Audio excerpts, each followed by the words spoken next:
I hope कि सब लोग ठीक होंगे। चलिए क्लास को स्टार्ट करते हैं। और आज के सेशन में सामान्य जागरूकता, सामान्य विज्ञान, सामाजिक विज्ञान, भारतीय राष्ट्रीय आंदोलन, भूगोल और पर्यावरण के जितने भी क्वेश्चन पूछे जाते हैं आपके बीपीएससी में, तो आज मैं आप लोग के लिए लेके आई हूँ। चलिए क्लास को स्टार्ट करते हैं। क्वेश्चन फर्स्ट आप लोग के लिए स्क्रीन पर आ चुका है। राष्ट्रीय विज्ञान दिवस कब मनाया जाता है? बताइए। 4 और 5 ऑप्शन वाला आता है ना कि राष्ट्रीय विज्ञान दिवस कब मनाया जाता है। आंसर दीजिएगा इसका। तो राइट आंसर होगा इस क्वेश्चन का आंसर जो आपका मनाया जाता है 28 फरवरी को मनाया जाता है। कब मनाया जाता है? 28 फरवरी को। ठीक है, राइट आंसर क्या होगा यहाँ पे? B is the correct answer होगा। राइट आंसर बी हो जाएगा। नहीं,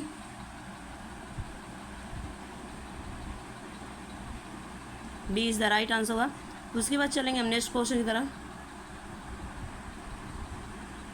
क्वेश्चन में यहाँ पे 22 आ चुका है, जिसको थोड़ा सा छोटा मैं कर देती हूँ आप लोगों को।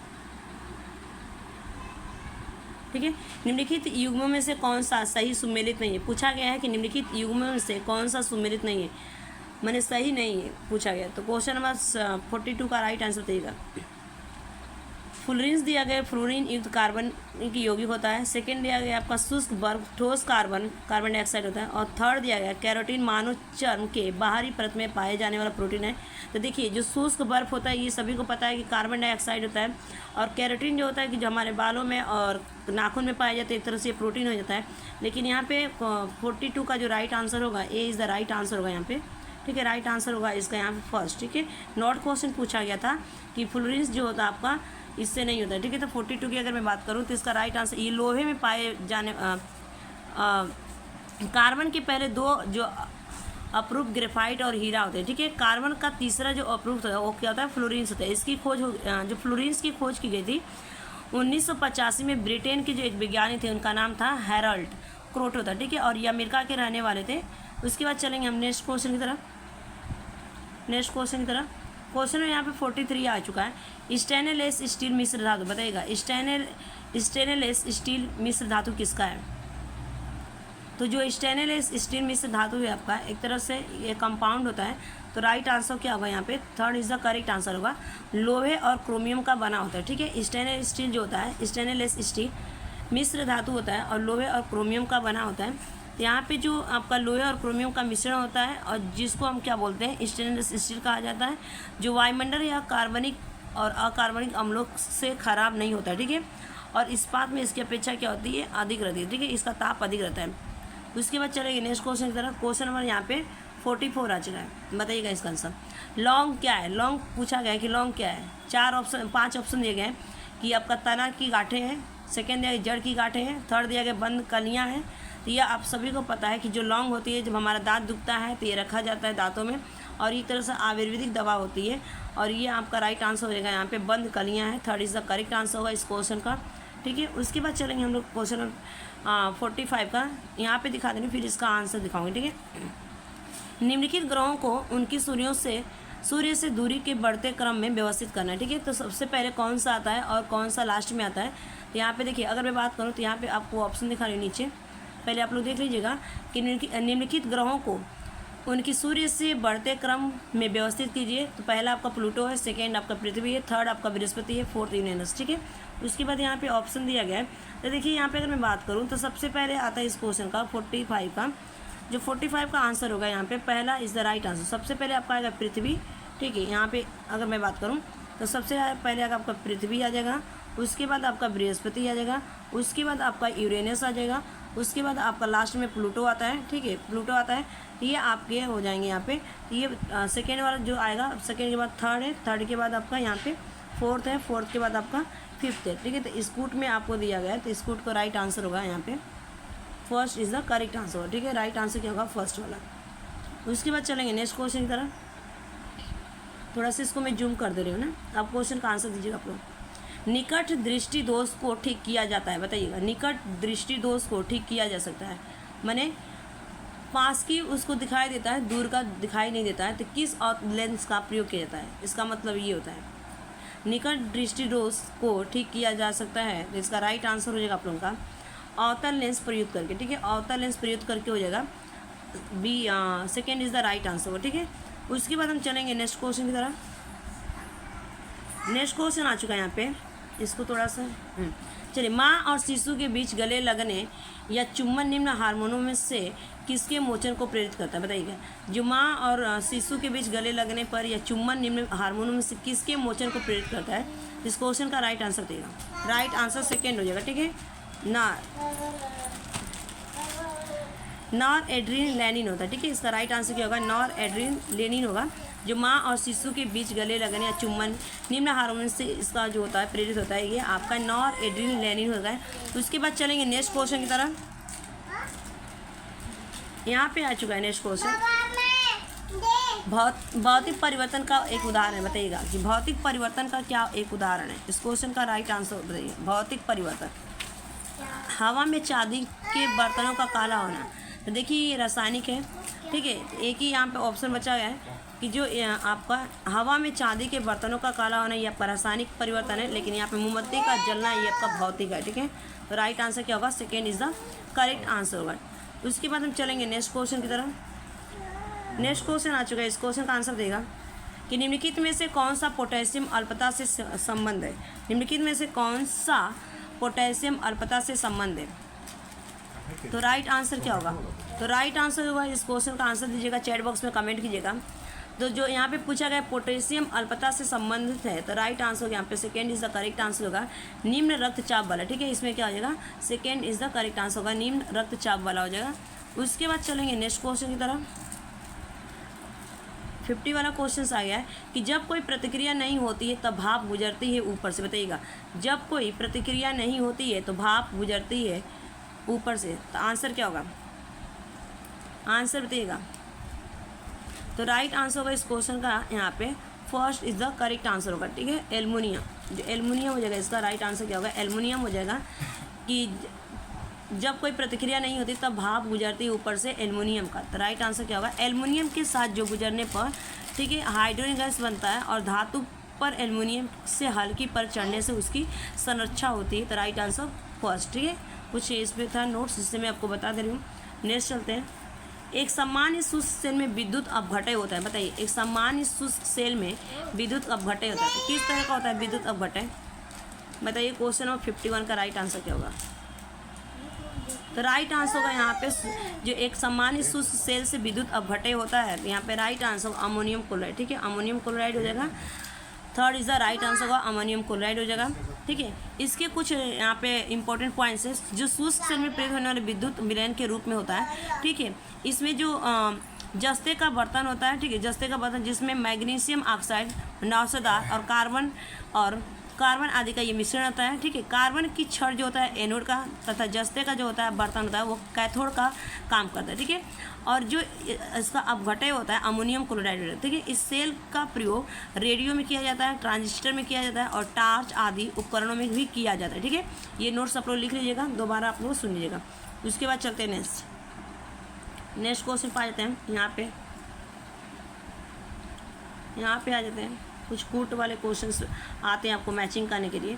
तो देखिए यहाँ पे दिया गया आपका सूची 1 को सूची 2 से सम्मिलित कीजिए तथा सूचियों के नीचे दिए गए कूट का प्रयोग करते हुए सही उत्तर चुनिए, ठीक है। तो बताइएगा विटामिन ए किसकी कमी से होती है, इस क्वेश्चन का राइट आंसर बताइएगा।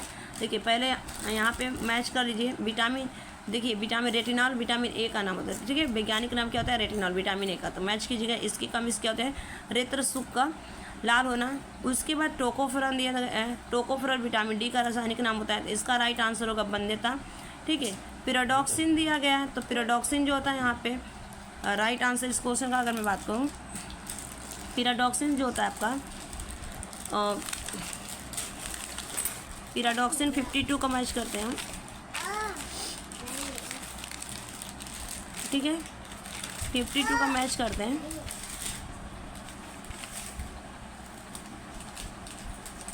तो 52 का दिया गया आपका यहाँ पे। देखिए सेकेंड का तो राइट आंसर फोर्थ हो जाएगा और सी का जो राइट आंसर होगा यहाँ पे साइनोकोबालिन हो जाएगा। तो ये आपका घातक रक्त अल्पता होता है। उसके बाद पिराडॉक्सिन होता है मानसिक व्याधि होता है, ठीक है। इससे मैच करेंगे। अब हम लोग ने इसको यहाँ पे देखते हैं, तो ये इसका राइट आंसर क्या होगा इस कूट का, यहाँ पे third is the correct, second is the right answer. Right answer क्या होगा आपका सेकेंड वाला, ठीक है। Second is the correct answer होगा 52 का, ठीक है। उसके बाद चलेंगे नेक्स्ट क्वेश्चन की तरफ। डायनोम क्या है बताइएगा। डायनोम क्या है? डायनेमो, बताइए डायनेमो क्या है इसका? तो 53 का राइट आंसर देखिए, तो राइट आंसर होगा जो डायनोमो होता है एक तरह से वैद्युत ऊर्जा को यांत्रिक ऊर्जा में परिवर्तित करता है। क्या करता है ये? इसका राइट आंसर क्या होगा क्वेश्चन नंबर 53 का? क्वेश्चन नंबर 53 का राइट आंसर क्या होगा? डायनेमो। तो डायनेमो पूछा गया है कि क्या होता है, तो यांत्रिक ऊर्जा को ये वैद्युत ऊर्जा में क्या करता है? परिवर्तित करता है। तो second is the correct answer होगा। यांत्रिक ऊर्जा को वैद्युत ऊर्जा में परिवर्तित करने को हम डायनेमो कहते हैं। ठीक है, उसके बाद चलते हैं नेक्स्ट क्वेश्चन करें। भारत में प्रचुर मात्रा में पूछा गया है, नेक्स्ट क्वेश्चन आ चुका है कि भारत में प्रचुर मात्रा में उपलब्ध महत्वपूर्ण नाभिकीय ईंधन क्या है? तो 44 का राइट आंसर क्या होगा? तो राइट आंसर जो हो जाएगा आपका यहाँ पे, अगर मैं बात करूँ, थोरियम हो जाएगा। क्या हो जाएगा? थोरियम। ठीक है, राइट आंसर थोरियम हो जाएगा। उसके बाद चलते हैं नेक्स्ट क्वेश्चन आ चुका है। आकाश नीला लगता है क्योंकि? बताइए आकाश नीला क्यों लगता है? वेरी वेरी इंपॉर्टेंट क्वेश्चन है, आकाश नीला क्यों लगता है? बताइए, इस क्वेश्चन का राइट आंसर देगा, इंपॉर्टेंट क्वेश्चन है। ठीक है, तो राइट आंसर होगा इसका यहाँ पे, second is the correct answer होगा। लघु तरंग दीर्घ तरंगों की अपेक्षा वायुमंडल द्वारा अधिक प्रकीर्णन होती है, इसीलिए क्या होती है आपका आकाश नीला दिखाई देता है। ठीक है, जो इसमें आपका जब सूर्य का प्रकाश जो होता है वायुमंडल से गुजरती है और वायु के सूक्ष्म कण लाल रंग की अपेक्षा नीले रंग छोटे छोटे तरंगधारी को अधिक प्रबलता से प्रकीर्णन करते हैं, जिसके कारण आकाश का रंग क्या होता है आपका? नीला दिखाई देता है। ठीक है, उसके बाद चलेंगे हम नेक्स्ट क्वेश्चन की तरफ। यहाँ पे पहले क्वेश्चन पढ़ लीजिएगा, फिर ऑप्शन दीजिएगा। ऑप्शन आपको दिखा रही हूँ, फिर आंसर देगा। देखिए यहाँ पे अचार, जैम, जेली एंड चटनी बनाकर रखते समय शीशी और मर्तबान को पहले इसलिए सुखाया जाता है क्योंकि? ठीक है, पढ़ लीजिए, फिर मैं दिखा रहा हूँ आप लोगों को। हो गया ना? फिर चलिए यहाँ पे दिखाते हूँ आंसर क्या होगा। ये सीटेड में भी पूछा जाता है ना, 56 था। बताइए, देखिए उसमें रखने से यह सब आकर्षक लगता है? नहीं। रखे गए पदार्थ को देखना आसान हो जाता है? नहीं। राइट आंसर क्या होगा? नमी, वायु एवं ताप से पदार्थ पर फफूंदी आने का खतरा होता है। ठीक है, इसीलिए इसका राइट आंसर क्या होगा? 56 का यहाँ पे third is the correct answer होगा। राइट आंसर क्या होगा? थर्ड। ठीक है, third is the right answer होगा। Right answer third. उसके बाद चलेंगे नेक्स्ट क्वेश्चन की तरफ। समसामयिक काल में चिपकू आंदोलन को फिर से चलाने इन पेड़ों को बचाने का श्रेय किसे जाता है? बताइए, समसामयिक काल में चिपकू आंदोलन को फिर से चलाने एवं पेड़ों को बचाने का श्रेय किसे जाता है? वो आंसर दीजिएगा। तो राइट आंसर इस क्वेश्चन को हो जाएगा पर सुंदरलाल बहुगुणा। ठीक है, राइट आंसर होगा सुंदरलाल बहुगुणा। उसके बाद चलेंगे नेक्स्ट क्वेश्चन की तरफ। 58 आ चुका है, बताइए इसका। मधुमक्खी किस स्थिति में 8 अंक की तरह उड़ती है तथा वह साथ ही मधुमक्खियों को क्या संदेश देना चाहती है? बताइएगा कि मधुमक्खी किस स्थिति में 8 अंकों की तरह उड़ती है तथा वह साथ ही मधुमक्खियों का क्या संदेश देना चाहती है? इस क्वेश्चन का राइट आंसर देगा, ये एनसीईआरटी से आपका लिया गया क्वेश्चन। ठीक है, तो राइट आंसर क्या होगा? मकरंद पराग कहाँ है यह बताने के लिए क्या करती है? मधुमक्खियाँ डांस करती है, जो वहाँ की आपका मकरंद कहाँ पे है, पराग कहाँ पे है, इसीलिए वो डांस करते हैं। ठीक है, तो right answer second is the correct answer. उसके बाद चलते हैं नेक्स्ट क्वेश्चन। इसको छोटा कर देते हैं। देखिए यहाँ पे बताइएगा, डॉली की माँ ने उसे बाजार से दूध लाने के लिए भेजा, उन्होंने उसे सिर्फ पाश्चराइज्ड दूध ही लाने को कहा, क्यों? बताइए। ये भी एनसीईआरटी क्वेश्चन में दिया गया है, सॉरी एनसीईआरटी के टेक्स्ट बुक में दिया गया है कि डॉली की माँ ने उसे बाजार से दूध लाने के लिए भेजा, उन्होंने उसे सिर्फ पाश्चराइज्ड दूध ही लाने को कहा, क्योंकि? इस क्वेश्चन का आंसर देगा। तो पहला देख लीजिएगा आपका कि ऐसे दूध में बैक्टीरिया को पहले गर्मी तथा फिर अधिक ठंडा करके मार दिया जाता है? बिल्कुल नहीं। ऐसे दूध में वसा की मात्रा बहुत अधिक होने से बच्चों को विशेष लाभ होता है? ऐसा कुछ नहीं है। ऐसे दूध का स्वाद बाकी सभी प्रकार के दूध से अच्छा होता है, ये हो जाएगा। तो आंसर क्या हो जाएगा इस क्वेश्चन का? ठीक है, तो अगर मैं बात करूँ 59 का, तो राइट आंसर क्या होगा यहाँ पे? इसका राइट आंसर होगा आपका फर्स्ट वाला। ठीक है, कि ऐसे दूध को बैक्टीरिया को पहले गर्म तथा फिर अधिक ठंडा करके मार दिया जाता है। ठीक है, तो कितने पे गर्म किया जाता है? तो दूध को 15 मिनट तक 72 डिग्री सेल्सियस पर, कितने मिनट तक इसका मैं बता दे रही हूँ, 15 मिनट तक। ठीक है, और 72 डिग्री सेल्सियस पर, ठीक है, 72 डिग्री सेल्सियस पर इसको क्या किया जाता है, गर्म किया जाता है, फिर उसको क्या किया जाता है, अचानक से ठंडा किया जाता है, जिसे हम क्या कहते हैं, प्रचुरीकरण कहा जाता है। ठीक है, उसके बाद हम चलेंगे नेक्स्ट क्वेश्चन की तरफ।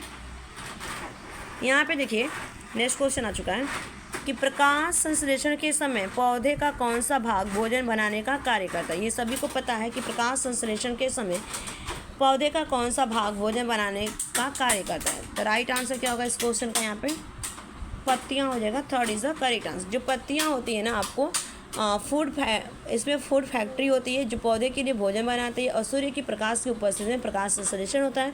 ठीक है, तो उसके बाद चलेंगे नेक्स्ट क्वेश्चन की तरफ। नेक्स्ट क्वेश्चन आ चुका आपका यहाँ पे, पत्तों में प्रकाश संश्लेषण के दौरान कार्बन डाइऑक्साइड और ऑक्सीजन का आदान प्रदान पौधे के भाग से होता है। बताइए किसके द्वारा होता है। आंसर देगा, इस क्वेश्चन का आंसर देगा।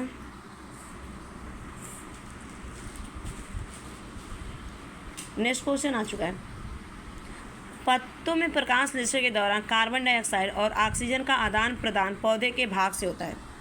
तो पौधे के किस भाग से होता है, कार्बन डाइऑक्साइड 61 का। तो राइट आंसर क्या होगा, रंध्र। ठीक है, जो रंध्र होती है ना, जैसे ये पत्तियाँ हैं, ठीक है, ये क्या है, पत्तियाँ आपकी हैं, और इसमें क्या होता है, छोटे छोटे आपका स्टोमेटा होता है। ठीक है, इसी के द्वारा क्या होता है, ऑक्सीजन और कार्बन डाइऑक्साइड का आदान प्रदान होता है। पोर्स होते हैं छोटे छोटे, ठीक है, बिन में जिन्हें कहा जाता है वायु रंध्र कहते हैं। ठीक है, उसके बाद चलेंगे नेक्स्ट क्वेश्चन की तरफ।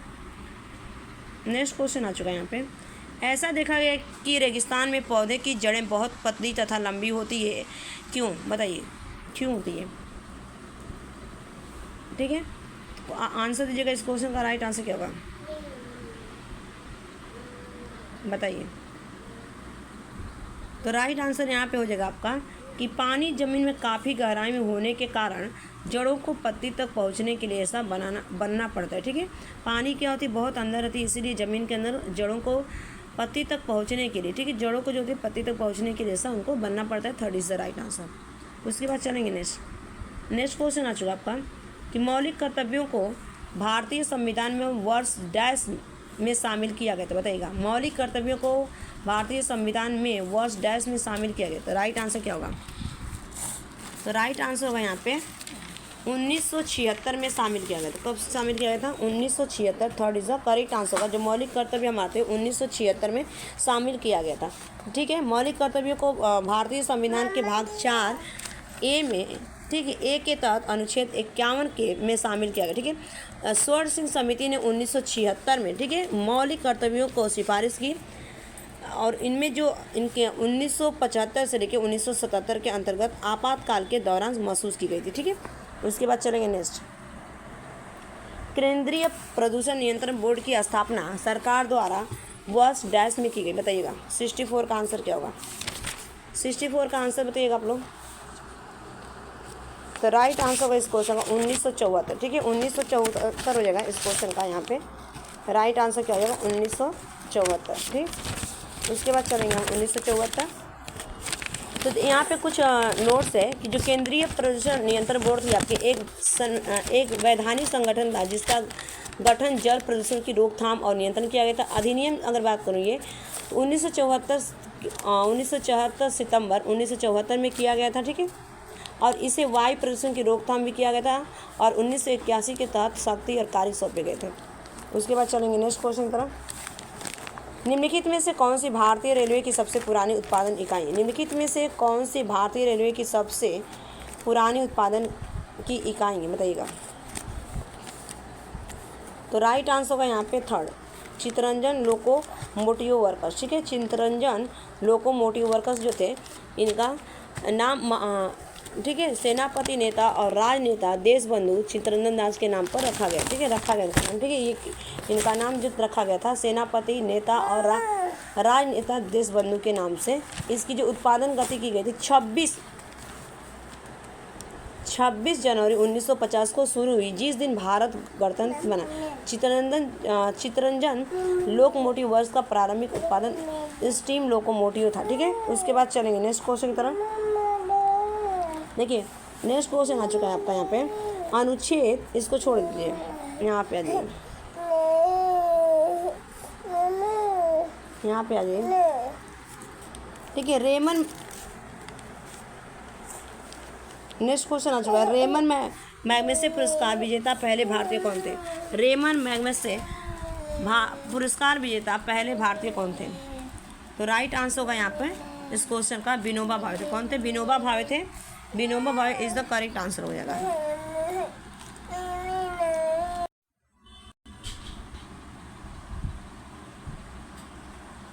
तो राइट आंसर रेमन मैग्सेसे पुरस्कार विजेता पहले भारतीय थे आपके विनोबा भावे। ठीक है, third is the right answer होगा।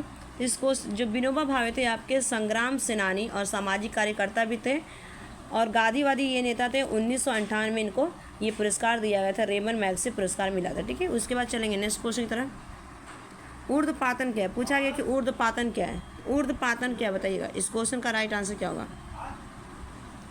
तो किसी पदार्थ का ठोस से सीधे गैस अवस्था में क्या होता है? परिवर्तन होता है, उसे हम क्या कहते हैं? ऊर्ध्वपातन या सब्लिमेशन कहा जाता है।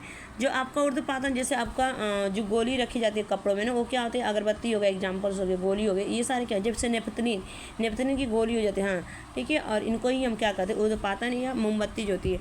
राइट आंसर थर्ड हो जाएगा। उसके बाद चलेंगे नेक्स्ट क्वेश्चन की तरफ। पुराणों का अध्ययन करने वाला प्रथम मुसलमान था, बताइए। पुराणों का अध्ययन करने वाला प्रथम मुसलमान कौन था? बताइए, पुराणों का अध्ययन करने वाला। तो राइट आंसर होगा इस क्वेश्चन का यहाँ पे राइट आंसर होगा अल-बुरूनी। ठीक है, अल-बुरूनी था। राइट आंसर क्या होगा? Third is the right answer. Al-Biruni जो एक था फारसी विद्वान था और लेखक भी था, वैज्ञानिक भी था। ठीक है, वो भारत की यात्रा पे आया था। 1017 से लेके 1020 के मध्य ये आया था और पुराणों को इन्होंने अध्ययन किया था, जो कि पहला ये मुसलमान था पुराणों का अध्ययन करने वाला। और ये क्या था? फारसी विद्वान था, लेखक भी था, वैज्ञानिक भी था। उसके बाद चलेंगे नेक्स्ट क्वेश्चन की तरफ। नेक्स्ट क्वेश्चन आ चुका है कि योग दर्शन के प्रतिपादक हैं, बताइए। योग दर्शन के प्रतिपादक कौन है? योग दर्शन के प्रतिपादक। तो राइट आंसर होगा पतंजलि। ठीक है, पतंजलि जो है योग दर्शन के प्रतिपादक है। तो first is the right answer होगा। योग दर्शन के जो प्रतिपादक थे पतंजलि थे और इनको पूर्व मीमांस दर्शन के प्रतिपादक जैमिनी थे। ठीक है, अद्वैत दर्शन के प्रतिपादक शंकराचार्य थे और न्याय दर्शन के प्रतिपादक गौतम थे। ठीक है, ये सारे आप लोगों नोट्स डाउन कर लीजिएगा। नेक्स्ट क्वेश्चन, सोमेश्वर श्रेणी का विस्तार बिहार के किस जिले में? बताइए, सोमेश्वर श्रेणी का बिहार के किस जिले में? बताइएगा। तो राइट आंसर होगा यहाँ पे पश्चिमी चंपारण। ठीक है, पश्चिमी चंपारण जो सोमेश्वर श्रेणी का जो विस्तार था पश्चिमी चंपारण जिले में था और ये सर्वोच्च चोटी फोर्ट सोमेश्वर 880 मीटर लगभग थी। ठीक है, और 880 मीटर ऊंची थी। इस क्षेत्र में सोमेश्वर, भिखना, ठोरी, कापमन तथा हरारा प्रमुख दर्रे हैं, जिससे भारत और नेपाल के बीच संपर्क मार्ग बनता है। ठीक है, उसके बाद चलेंगे नेक्स्ट। देव समाज का संस्थापक निम्न में से कौन था? बताइए, देव समाज का संस्थापक निम्न में से कौन था? आंसर दीजिएगा। देव समाज का संस्थापक निम्न में से कौन था? 72 का राइट आंसर क्या होगा? तो राइट आंसर होगा जो देव समाज का संस्थापक था शिव नारायण अग्निहोत्री थे। ठीक है, शिव नारायण अग्निहोत्री हो जाएगा यहाँ पे। Third is the correct answer होगा। ये देव समाज की स्थापना फरवरी, कब इसकी स्थापना हुई थी? 1887 ईस्वी में हुई थी और शिव नारायण अग्निहोत्री ने की थी। इनका जन्म जो हुआ था उत्तर प्रदेश के अकबरपुर गांव में हुआ था। ठीक है, उत्तर प्रदेश के अकबरपुर गांव में हुआ था। उसके बाद चलेंगे नेक्स्ट क्वेश्चन की तरफ। नेक्स्ट क्वेश्चन आ चुका है यहाँ पे कि बिहार की सबसे प्राचीन परियोजना बताइए। क्या बिहार की सबसे प्राचीन परियोजना कौन है? तो राइट आंसर होगा इस क्वेश्चन का यहाँ पे सोन परियोजना। ठीक है, सोन परियोजना हो जाएगा। First is the right answer. उसके बाद चलेंगे नेक्स्ट। कौटिल्य महामंत्री थे सम्राट, बताइए। कौटिल्य महामंत्री थे सम्राट कौन थे यहाँ पे? तो राइट आंसर होगा इस क्वेश्चन का जो कौटिल्य महामंत्री थे आपके चंद्रगुप्त मौर्य थे। कौन थे? चंद्रगुप्त मौर्य हो जाएगा। तो यहाँ पे थोड़ा सा नोट है, जो कौटिल्य चंद्रगुप्त मौर्य के मंत्री थे और उन्होंने अर्थशास्त्र नामक की एक पुस्तक भी लिखी। अर्थशास्त्र, ठीक है, अर्थशास्त्र अगर मैं बात करूँ, अर्थशास्त्र इन्होंने एक पुस्तक भी लिखी है। ठीक है, अर्थशास्त्र इन्होंने एक पुस्तक भी लिखी है। उसके बाद चलेंगे नेक्स्ट क्वेश्चन की तरफ। गुप्त काल में किसने आयुर्विज्ञान विषय वस्तु की रचना की? बताइएगा, गुप्त काल में किसने आयुर्विज्ञान विषय वस्तु की रचना की? बताइएगा। तो आंसर जगह यहाँ पे सुसूत्र ने जो थे आपके आयुर्वेद आयुर्विज्ञान विषय की रचना की थी। जो सुश्रुत थे ये भारत के महान चिकित्सा शास्त्री थे और शल्य चिकित्सा भी थे। शल्य चिकित्सा का जनक कहा जाता है इनको, और गुप्त काल में आयुर्विज्ञान विषय की इन्होंने रचना की। ठीक है, उसके बाद चलेंगे नेक्स्ट क्वेश्चन की तरफ। नेक्स्ट क्वेश्चन आ चुका है यहाँ पे, इसको थोड़ा छोटा कर देते हैं। अब यहाँ पे साफ दिखे, केंद्रीय स्वास्थ्य एवं परिवार कल्याण मंत्रालय द्वारा 24 नवंबर 2001 का प्रकाशित राष्ट्रीय परिवार सर्वेक्षण के अनुसार बिहार के लिंग अनुपात में काफ़ी अच्छा सुधार हुआ। यह 2015 से लेकर 2016 में से बढ़कर 2020 से 2022 हो गया। तो बताइएगा कितना है आंसर। तो राइट आंसर इस क्वेश्चन का होगा 1062 से लेके आपका 1090 हो गया। ठीक है, 1062 से लेके 1090 हो गया। ठीक है, तो राइट आंसर होगा यहाँ पे सेकेंड। जो केंद्रीय स्वास्थ्य एवं परिवार कल्याण मंत्रालय था 24 नवंबर 2021 को जारी किया गया था। राष्ट्रीय परिवार सर्वेक्षण के 5वें के अनुसार, ठीक है, बिहार में लिंग अनुपात में हुआ था, और यह जो 2015 से लेकर 2016 के सर्वेक्षण में 1062 से बढ़कर ये 1090 हो गया था। ठीक है, और बिहार के शहरी क्षेत्रों का लिंग अनुपात जहाँ आपको 982 है, वहीं ग्रामीण क्षेत्रों का लिंग अनुपात 11,000, ठीक है, 1111 है। ठीक है, 1111। सर्वेक्षण के अनुसार अगर बिहार में देखा जाए तो 15 से लेकर 50 के वायु वर्ग के महिलाओं में साक्षरता दर केवल 55% है, जो कि चिंता विषय एक तरह से। ठीक है, उसके बाद चलेंगे नेक्स्ट क्वेश्चन दिया गया है कि नमक सत्याग्रह के दौरान बिहार के लोगों ने नमक बनाने के साथ साथ सरकार के विरुद्ध किस प्रकार का विरोध करने का विकल्प चुना, बताइएगा। तो इसका राइट आंसर होगा आपका चौकीदारी। ठीक है, राइट आंसर क्या होगा, चौकीदारी हो जाएगा। उन्होंने की चौकीदारी का विरोध किया था। ठीक है, उसके बाद चलेंगे नेक्स्ट। यहाँ पे दिया गया विधवा पुनर्विवाह अधिनियम किसके शासन में क्रियान्वित किया गया, बताइए। विधवा पुनर्विवाह अधिनियम किसके शासन में क्रियान्वित किया गया था। तो राइट आंसर हो जाएगा इस क्वेश्चन के यहाँ पे आपका लॉर्ड कैनिंग। ठीक है, लॉर्ड कैनिंग जो था भारत में जो लॉर्ड कैनिंग था ये अंतिम गवर्नर था भारत का, और ये ब्रिटिश सरकार द्वारा नियुक्त किया गया था। भारत का पहला वायसराय था। इसके समय में जो हुआ था आपका 1857 का महत्वपूर्ण विद्रोह हुआ था। 1856 में कैनिंग ने यही सामाजिक सुधार के अंतर्गत विधवा पुनर्विवाह का अधिनियम को लागू किया। ठीक है, उसके बाद चलेंगे नेक्स्ट क्वेश्चन आ जाते हैं कि गुप्तकालीन रजत मुद्राओं को नाम दिया गया था, बताइए। गुप्तकालीन रजत मुद्राओं को नाम दिया गया। तो राइट आंसर हो गया यहाँ पे रूपक, जो नाम दिया गया था आपका रूपक। ठीक है, तो रूपक हो जाएगा यहाँ पे, third is the correct answer होगा। जो गुप्त काल में व्यापार और वाणिज्य अपने सर्वोच्च जो थे, उन्हें गुप्त राजाओं ने जो मुद्राएं थी उनको नाम दिया गया था, आपका रूपक दिया गया था। ठीक है, उसके बाद चलेंगे नेक्स्ट। राष्ट्रीय गीत वंदे मातरम किस ग्रंथ में संकलित है, बताइएगा। राष्ट्रीय गीत वंदे मातरम किस ग्रंथ में सम्मिलित है। इस क्वेश्चन का राइट आंसर क्या होगा। राष्ट्रीय गीत वंदे मातरम किस ग्रंथ में संकलित है। तो जो राइट आंसर होगा इस क्वेश्चन का यहाँ पे राष्ट्रीय गीत जो वंदे मातरम है आनंद मठ में आपका संकलित है, और इनको किसने लिखा था, बंकिम चंद्र चटर्जी ने लिखा था। ठीक है, बंकिम चंद्र चटर्जी। उसके बाद चलेंगे नेक्स्ट क्वेश्चन की तरफ। अभिनव भारत का गठन किया गया था, बताइए। अभिनव भारत का गठन किसने किया था। अभिनव भारत का गठन किसने किया था। तो राइट आंसर होगा BD सावरकर ने किया था। BD सावरकर ने किया था। और अभिनव भारत का जो संगठन हुआ था ये आपका स्थापना हुई थी 1904 में। विनायक दामोदर सावरकर ने की थी। उनका पूरा नाम था विनायक दामोदर सावरकर थे, और ये पहले स्थापित मित्र मेला क्रांतिकारी भी थे 1904 में। ठीक है, उसके बाद चलेंगे नेक्स्ट क्वेश्चन की तरफ। नेक्स्ट क्वेश्चन आ चुका है। ये कुछ पुस्तकें हैं। पूछा गया निम्नलिखित में से कौन एक सुमिलित है, बताइएगा। निम्नलिखित में से कौन एक सुमिलित है।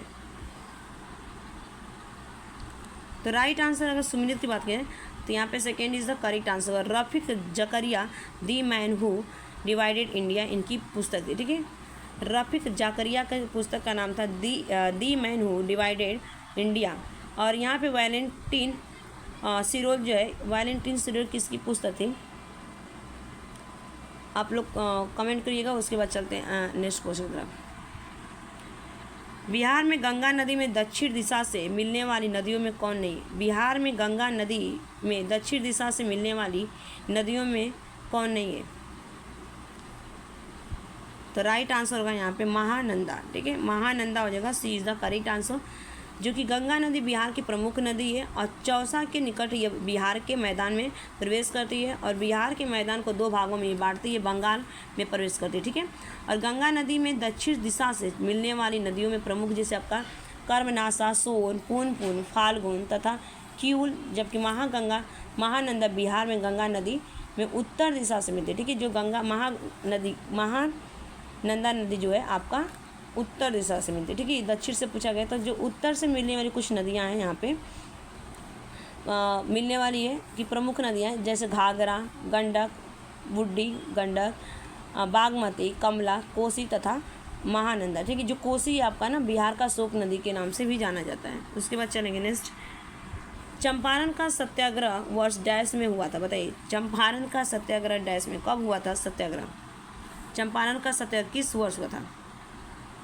तो राइट आंसर होगा आपका 1917 में चंपारण का सत्याग्रह हुआ था, 1917 में।